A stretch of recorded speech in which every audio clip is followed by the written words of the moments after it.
Hey, everybody. Fascinating chat today as we dive into the world of global messaging solutions with a leader in the space at GMS. Anurag, how are you? Hi, Evan. It's a pleasure to be here today, and thank you so much for having me here. Well, thanks for being here. We met last at Mobile World Congress, and you just are finishing up a huge show in Dubai. So I know you're on the road. Appreciate your time. But before we dive into GMS, all things global messaging trends and opportunities, maybe some info on your background and bio, intriguing history with major players in this space. Let's Sure. do some introductions. All right, sure. Happy to dive into that. I've been in the CPaaS and the messaging and the enterprise communication space for over a decade now. I have an overall work experience of over 15 years, but out of that, for over 10 years, I've been in the telecom space. I started my journey very accidentally. It was not planned, but I stumbled onto a WhatsApp message wherein there was an opportunity within the Tata Group in Tata Communications. At that point of time, I was actually within the steel business called Tata Steel.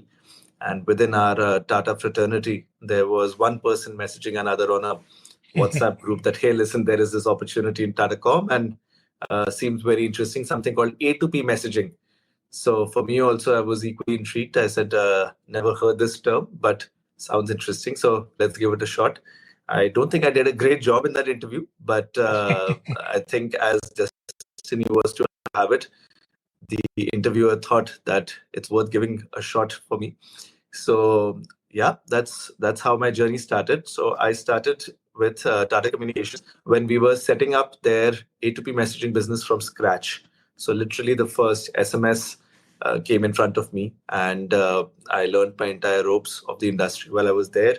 The good part was that it was a clean slate, so there was just so much that you could learn and so much you could implement.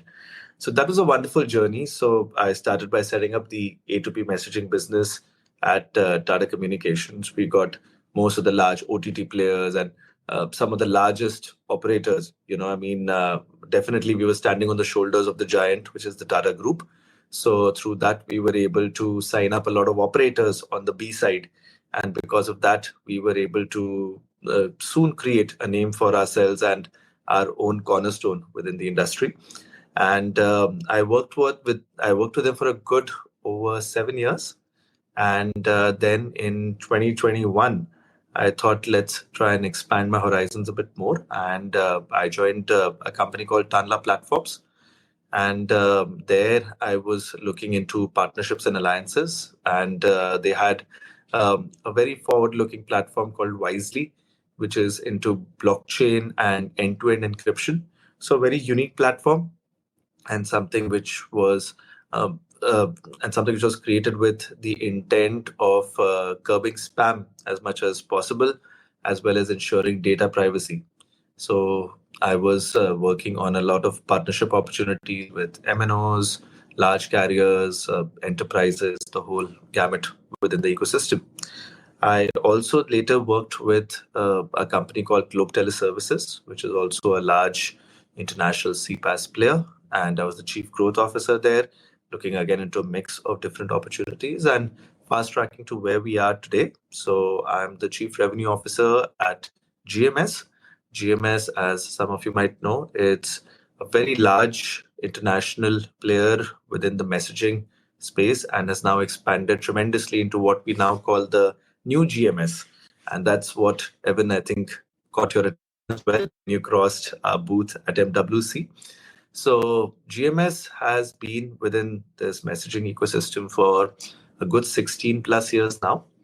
And while we've had Ukraine as one of our home markets, but the company is headquartered in Zug, the canton Zug in Switzerland for over um, uh, it started in 2014. So yeah, it's been over a decade now. So I joined them last year, and it coincided with a time when the company has decided to embark on a journey on strengthening its enterprise play.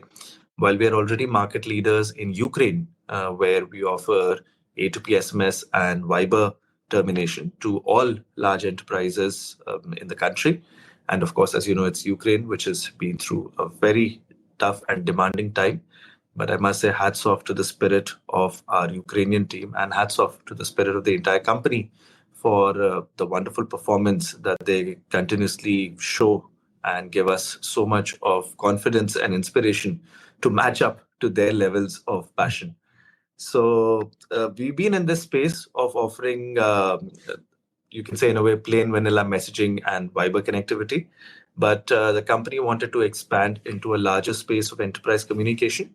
And hence, through an inorganic route, we have acquired some platforms and have been working towards integrating them. So we now have a truly AI-enabled enterprise communication portfolio. There are three key pillars on which this business stands. There is the CPaaS platform, which offers a complete omni-channel solution for enterprises. So whether it's your basic SMS or different OTT channels or an email, a lot of these channels. So that's available through our CPaaS platform. We have a two-way communication capability through our conversational AI platform. So be it text-enabled chatbots and voice bots.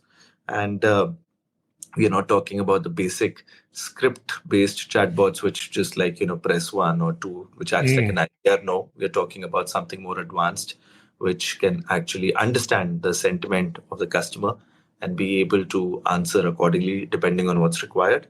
And then lastly, we have something which is a generative AI capability. And there are multiple applications of the Gen AI capabilities that we have brought on board, and it's constantly evolving. As we are made to understand that the Gen AI industry or the Gen AI technology is going through massive changes and rapid revolutions as we speak. So from that perspective, there is a lot of fascinating have emerged from Gen AI. And through Gen AI, some of the aspects that we are able to focus on is, for example, data-driven content creation, or if it is around taking a whole knowledge base and being able to create a very versatile chatbot, wherein you can actually interact with the chatbot, and the chatbot has at the back end the entire knowledge base, which it can purge through and be able to provide very relevant information.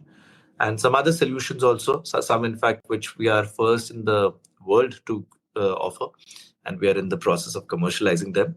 So it's a very interesting journey. Of course, it comes with its own challenges, but it's interesting to be in this space. There is a lot, as you'd be aware, you have so many guests from diverse backgrounds. So you'd be aware that there is so much happening within the AI space. Almost everything is AI. I'm right now speaking to you from Dubai, as you said. So yeah, we are attending the event GITEX, which is one of the most famous enterprise-focused events in the world. And almost every company, almost every booth has some form of AI. What's most important is that, is it really AI? This is a very vast world. It's two alphabets, but it just changes the entire perspective of any conversation. So there's a lot which is happening in the industry. There's a lot which is happening within our company. And this all comes within my portfolio. This is all the enterprise business within GMS. And that's what I'm looking at growing for the company. Wow, wonderful mission. And, congratulations on all the success. And of course, Slava Ukraine and the amazing resilience of the people there. So you're helping sort of bridge the gap between telecom operators and enterprises, and what are some of the challenges that you've encountered as you kind of seamlessly interconnect across those different regions and carriers and enterprises? How do you bridge that gap between those two worlds? Well, so if I understand the question correctly, what you're saying is that on one hand, you have the enterprises, on the other hand, you have the telcos, and they are often different worlds. So how do we bridge the gap? So, well, I think if you look at it, the industry has evolved a lot. I think the good part is that the operator community, especially, has really risen up a lot, and they've not been complacent. So to that extent, I think the operators have also started getting into what I would say like a forward integration drive. So they've understood that they cannot just rest on the laurels of having the basic vanilla capabilities of like A2P SMS or voice, and they have to themselves ramp up into offering a complete omni-channel portfolio, AI-enabled solutions. So to that extent, I think it's been a very interesting journey. Every region, every operator within the region, I think they have their own nuances and their own growth trajectory. So on the maturity curve, they are all in at different levels. There is also multiple complexities, like there are state-owned operators, and then there are privately owned operators. Then there are operator groups who have certain mandates from the group level which need to be adhered to. So there's a lot of complexity within the operator world for sure. But what we have worked towards trying to get the entire enterprise play embedded within the operator ecosystem is that we've gone into a very true to its essence partnership model. So we are not here to sell a box. We are here to offer solutions. And we are here to handhold our partners in their entire journey towards enhancing their enterprise communication portfolio. So today we see that for all obvious reasons, the operator ecosystem is used to selling the plain vanilla services like SMS and voice, right? Whereas these new solutions, which I was talking about, especially Convey AI and Gen AI, a lot has to do with the solutioning mindset, which requires understanding the customer pain points and ensuring that we are able to provide the right solution, the most apt solution, which can serve the enterprise need. From that perspective, what we have worked towards is what we call like a professional services model. So what we're doing with the operator is that we are creating a team on the ground which will work with the operator and the downstream enterprises, and we will help create the right solution which would be tailor-made to the requirements of the enterprise. At the same time, one can argue that where is the scalability in this model? You cannot go around creating bespoke solutions for every enterprise. So yes, we of course would have certain standardized solutions, certain cookie cutter solutions, which can be taken up in a self-serve manner, or they can be deployed in the most matter-of-fact manner. But there are certain solutions which can be offered to especially larger enterprises who have some very unique use cases. So we are working on that. There are some operators across the world with whom we've been in advanced stages of discussions. We are getting into POCs. We are working on different industries. Finance is one, which is very significant. Healthcare is another one. There is e-commerce, logistics. These are some of the sectors where we are seeing a lot of demand. So we are working closely with the operators, and we are understanding their capabilities. We are working closely with their downstream enterprises, understanding their requirements, and trying to create the most suitable mix of solutions which can serve a wide spectrum of enterprises. Wonderful mission. And of course, you're experiencing the omni-channel revolution as well. Every channel all the time, multiple channels. You mentioned Viber, obviously, and social media messaging, and so much more. How do you think about effective omni-channel experiences? How are you able to go everywhere all at once? Well, so when we talk about omni-channel, what we are working towards is providing communication via, or rather providing the right communication via the right channel and at the right time of the day, for example, right? So yes, we are creating solutions wherein through platforms such as CDPs, customer data platforms, combined with a lot of analysis and insights, we are able to analyze an enterprise's customer base and be able to capture the end user preferences. So what we are working towards are solutions whereby the enterprise can know that this is the channel of choice which their customer would prefer to be communicated over. This is the time within the day which is the most suitable time to communicate. And this is the most suitable content. Again, as you know that with the advent of Gen AI, and we've all experienced the likes of OpenAI, ChatGPT. So there's a whole world of content creation which has opened up. Now, what's important out here is to ensure that anyone can ask that, that, hey, I can use ChatGPT for it. Why do I require Hmm. your platform? What's different about this?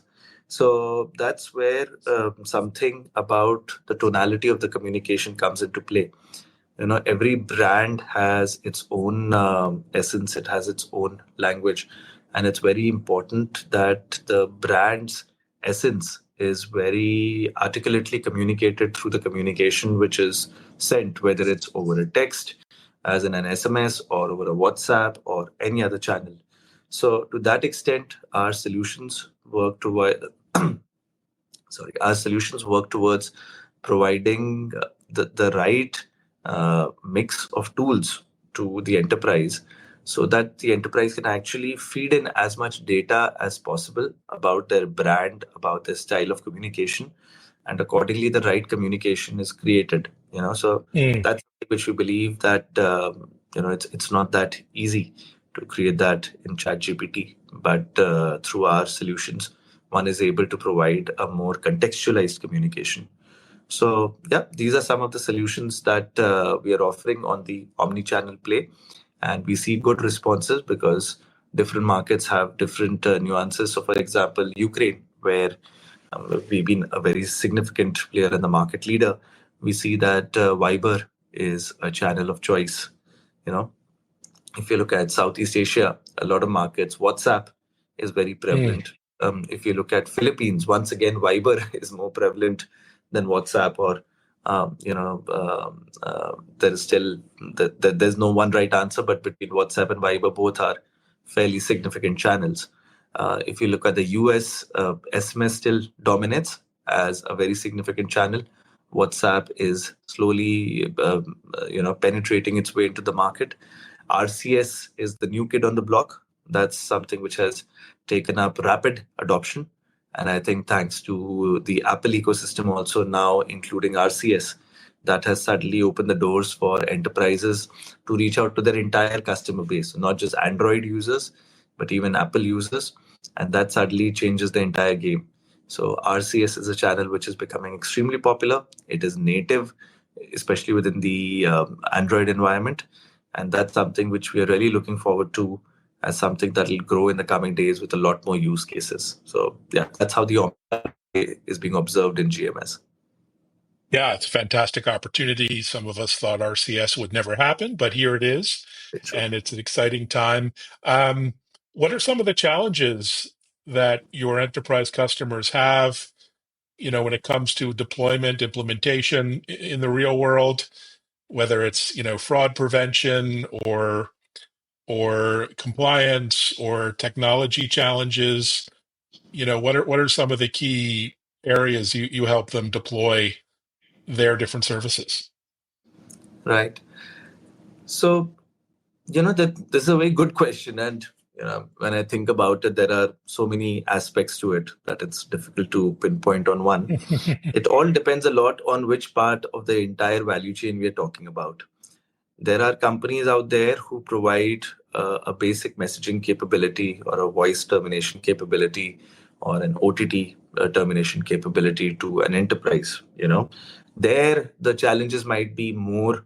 Uh, if I may say, just as an example, they might be more third world problems, which Mm, would be problems of security and ensuring that the connectivity is mm, working fine, and mhm, so on.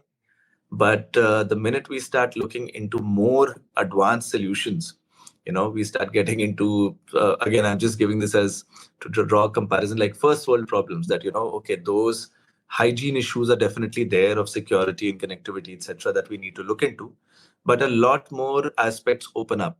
So what happens is that at times the enterprise also doesn't clearly know what it's requiring, what is the exact pain point. So from that perspective, we actually run discovery sessions with our mm, enterprises and try to pinpoint the exact problem, articulate the problem.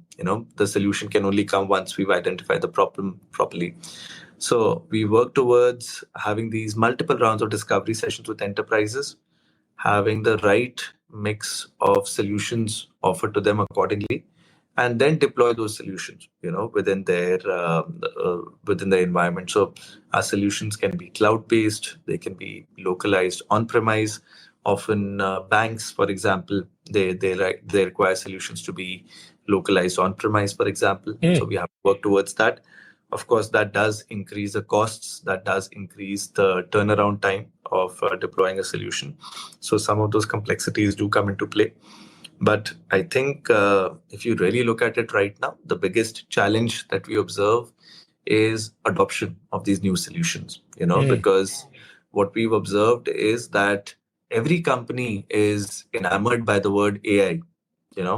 Every CEO, every CTO, is sort of mandated by their shareholders that, hey, where is AI in your strategy? So it's very interesting because we see a lot of requirements for AI coming into play. But we see often that the senior leadership is hesitant from actually moving and taking the next step or taking the plunge in actually investing deeply into AI. So everybody likes to talk about AI. Everybody likes to believe that their strategy has AI embedded into it. But often when we ask enterprises to actually commit and invest into AI in the truest sense possible, we see that there is a certain hesitation that comes into play. So that's a major challenge which we are feeling today, that while your plain vanilla connectivity services are still fairly easier to manage and there are solutions around it which can resolve those issues, we're talking about a new uh, world of challenges which are coming about. And they are a lot to do with mindset.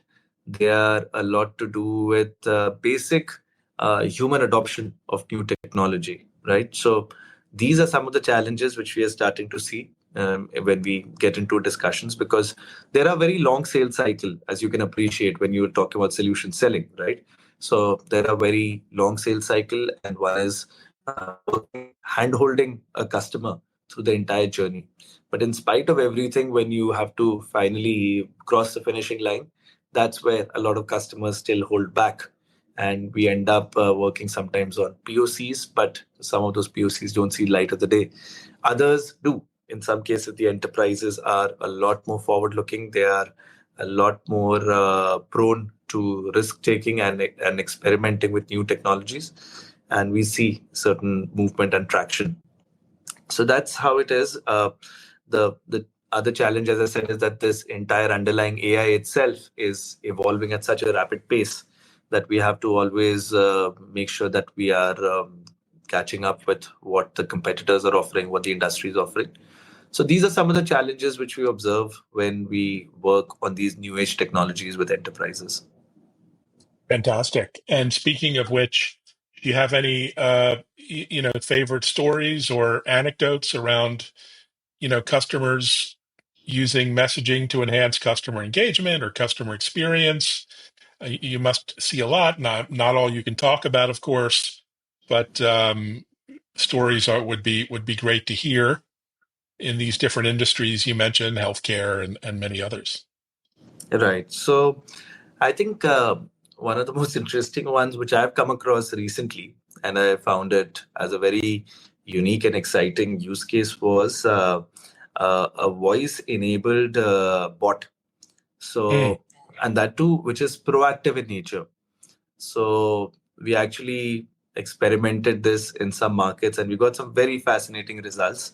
So there is this technology whereby we can train a bot to understand certain voice commands and be able to react or rather be able to respond accordingly. So through that, we've been able to offer a lot of good use cases. I'll take a simple one out here. It seems very simple, and you might sometimes wonder that is it really a wow factor? But once you experience it, you actually come to know. So we've actually created voice bots, AI-enabled voice bots, which can remind customers about their upcoming insurance premium renewal. Not right. only that, they can actually upsell as well. So we are looking at voice bots which will suddenly call up Evan and say, "Hey Evan, this is to remind you that we are calling from say Gecko Insurance, and Mhm. we are looking at and I see that we are approaching the policy renewal date for your policy, and this is the amount. If you would confirm yes, then we can actually process your renewal on online itself, and then you can get into a discussion and you can say, hey, what is this about, and things like that. And the bot will actually comprehend what you say to it and be able to get into a conversation. Sometimes conversations can go out of hand, in which case we also have capabilities to shift to a live agent. But all in all, we've seen some very interesting conversations take place out there.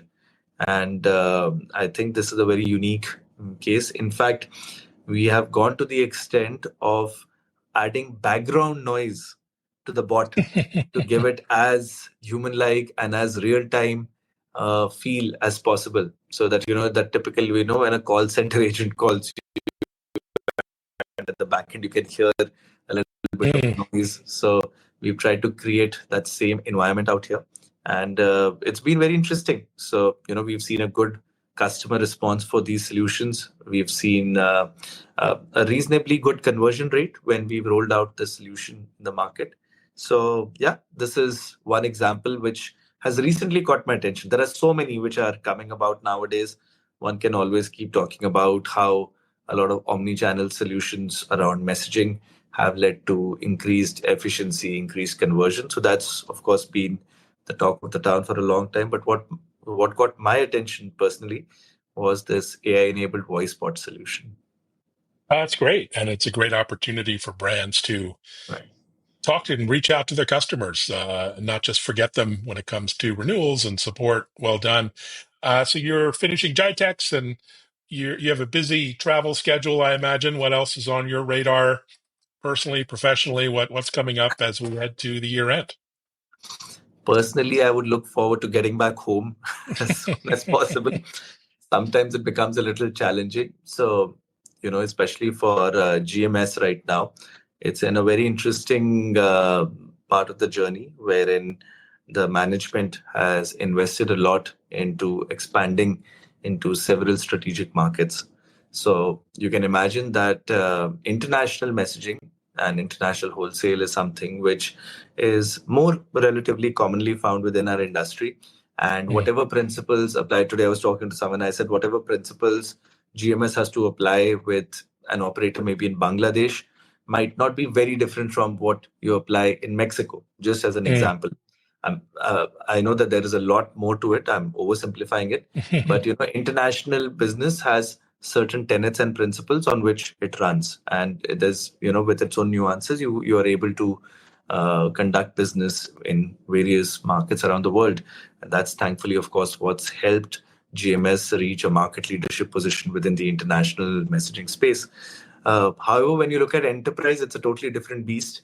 You have to invest significantly into domestic operations. So whether it's creating a domestic entity, creating a domestic team, running market studies, understanding the market, being able to ensure that our products have the right product market fit, ensure that the people on the ground, the feet on the street, are able to effectively understand the solution, because if they can't understand it, they can't sell it. So there's a lot of learning and development which comes into play as well. So there's a whole gamut of market creation activity and market readiness activity, which I am personally involved in. So we have a set of strategic markets that we are targeting. We've been targeting already this year and further expanding next year. So there are certain markets in Europe, there are some markets in Middle East, there are some markets in Southeast Asia, and we are following a twin strategy. One is in some markets we are going directly, where we are confident that we have the wherewithal to interact with enterprises directly. There are certain other markets where we partnered with the right partner profiles. Typically, these could be mobile operators who have significant interest in expanding their solution portfolio on the enterprise side. We are working also with a whole other gamut of partners, which are system integrators, independent software vendors, some even basic plain vanilla aggregators who have a large enterprise base already available. So these are the go-to-market strategies which my team and I are working on at the moment. and that's what's keeping me busy. And I am very nervous, to be honest, but I'm really looking forward to how things pan out in the coming months, and we are hoping for the best. Fantastic. Well, amazing tour de force of the messaging world. I learned a lot. Well done, and have a great trip back from GITEX, and hopefully we'll see you again at Mobile World Congress in March next year, just around the corner, unbelievably. But take care, Anurag, and congratulations on all of the success. Thank you. Thank you once again, Evan. A complete pleasure interacting with you. You are truly one of the most well-known tech fluencers. You know, this term I heard for the first time only once I interacted with your profile. And for sure, all the interesting guests who have featured in your show. It's a pleasure and a complete privilege to have been part of this journey and this Oh, well, conversation. thanks so much. You're too kind, and I look forward to meeting you again soon. Thanks, everyone, for listening and watching and sharing this conversation, and take care. Thank Bye-bye. you.